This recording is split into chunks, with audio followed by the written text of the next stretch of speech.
Cities in British Columbia do not have a gang problem. British Columbia has a gang problem.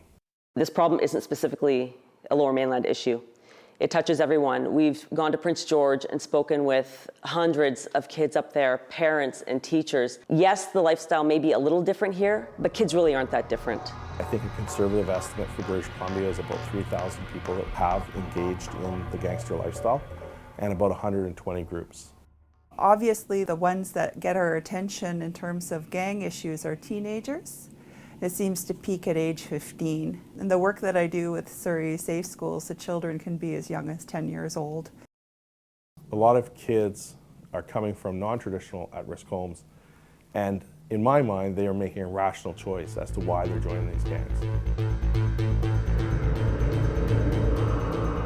Gangs have been attracting people for centuries, and I believe with the influence of social media, it's not helping the situation.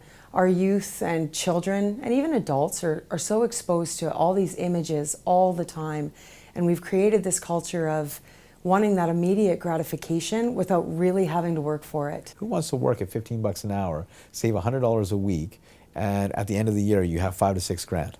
I can make 5 to 6 grand in a week.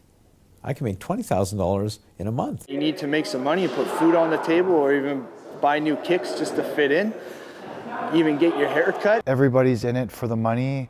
You know, you might think you have friends, but money is more important than anything to them. And once you realize that, you mean less than money, it's a scary thought.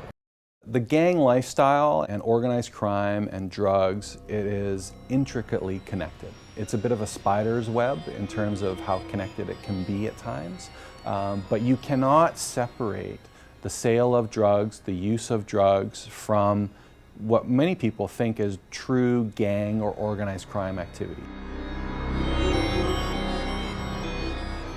The main income of gang members is the drug industry. So it started with the heroin, and then the weed market in BC became prevalent. Everybody was after BC Bud.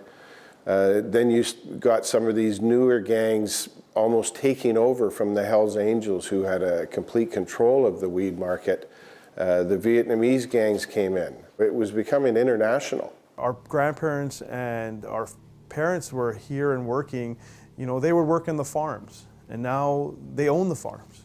They would work in the trucking industry. Now they own the trucking industry. They would work in construction, labor, drywall. They're now developing the land. They're developers. Those hardships are gone. Those financial struggles for majority of the families have disappeared. The South Asian community has integrated itself. The real question is, how are these kids still, like, what are they looking for? They have money, they have cars, clothing, phones, you name it. You know, what else do you need?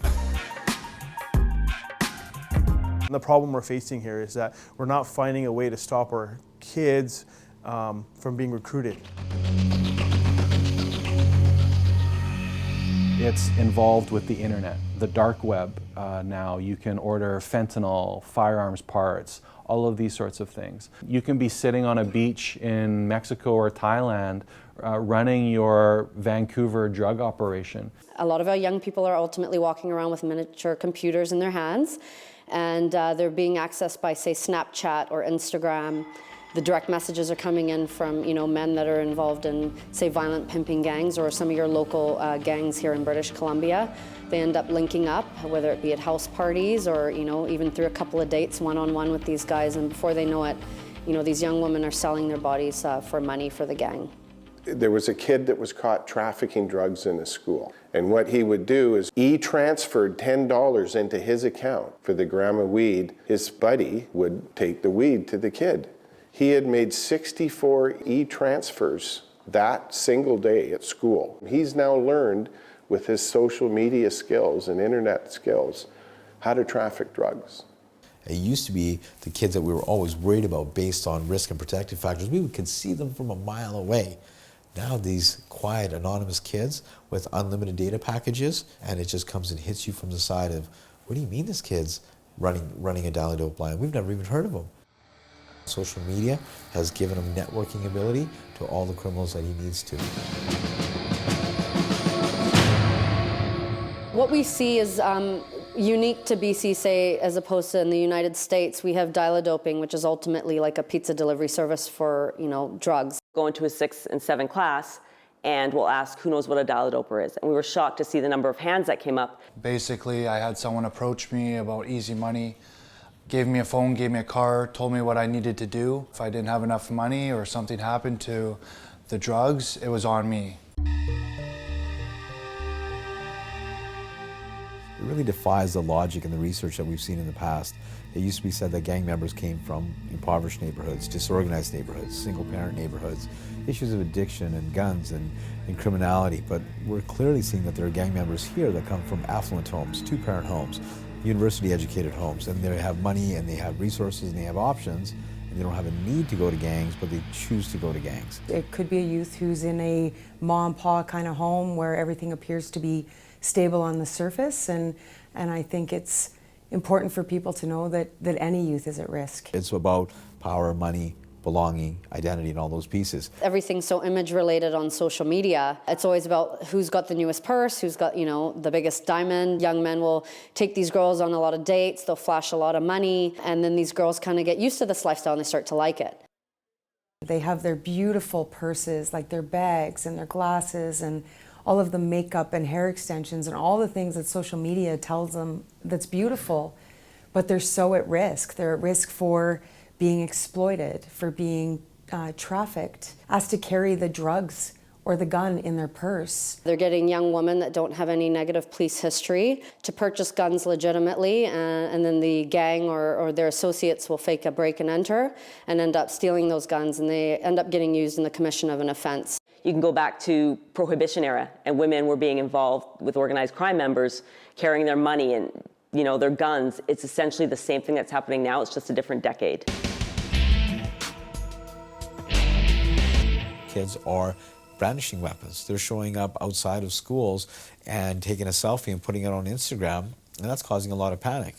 These guys today have no regard for human life or decency. They're copycatting what they see in movies and gangster videos. They're trying to be that out there thug.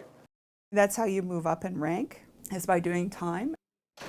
And that's how you make a lot more connections, is when you're doing time. Because once you get those first charges, that first introduction to courts, to police, to probation officers, some kids will wear that as a badge of honor, and now they have identity, and now they have reputation. It's rewarded if you go to jail, especially if you do time for somebody else.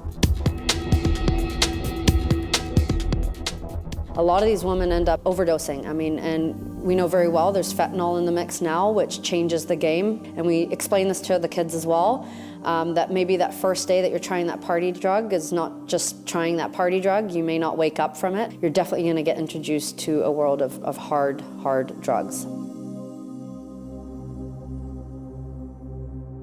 Everybody's at risk in society, and they use young people to do their dirty work. That's why you're seeing all these younger males getting arrested for doing murders and getting murdered. They may get them hooked on drugs, so they owe a drug debt to them. And the next thing they know, they say, okay, you go shoot this person, and your drug debt goes away. It's the street level guys that are getting murdered and going to jail.